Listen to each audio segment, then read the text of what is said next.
So David went shopping for the wee one's fruit and veg this week. We normally spend £10 and he happened to go to a different Lidl.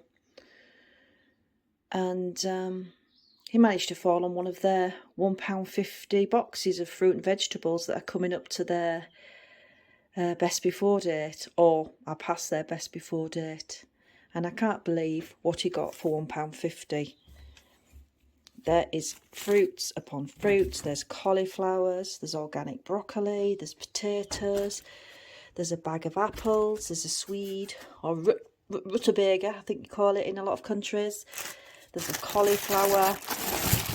Lift it up, there's more parsnips, there's limes. It really is 2 weeks worth of fruit and vegetables. I don't think we're going to have to get anything else.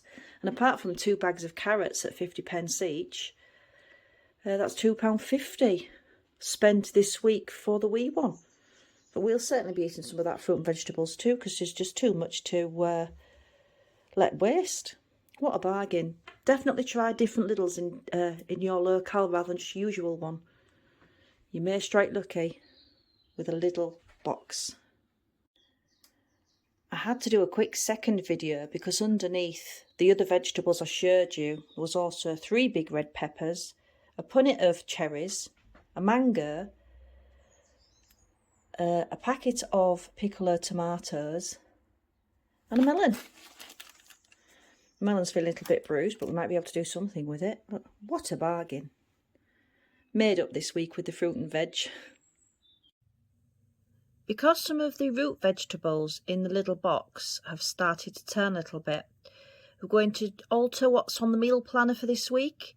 We were going to do a World War II devil's fish pie, but instead we're going to do the Woolton Pie, which is a root veg pie, just so we can use up the contents of the little box.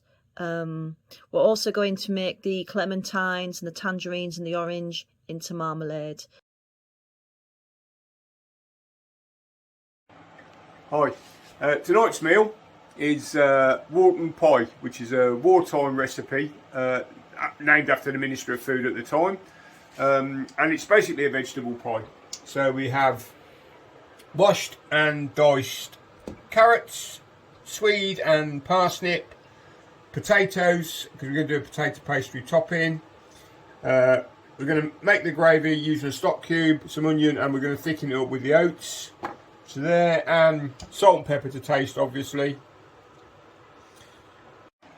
So first thing we're going to do, we're cooking the vegetables, not the onion and the oats, because that'll be the gravy.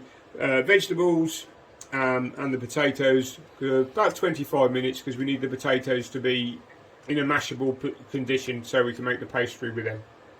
So we've got the vegetables in the pie dish. This is the water with a stock cube in it, so just dissolving the stock cube,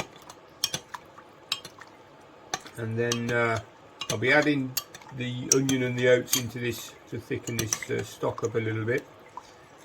So stock cubes dissolved in there, so we'll be adding the oats and the onion.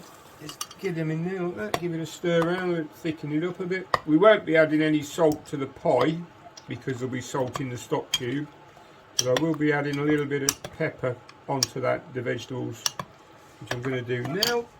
So pepper,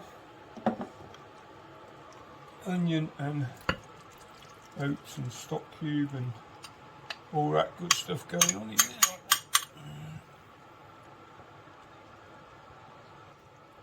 Ready, set now.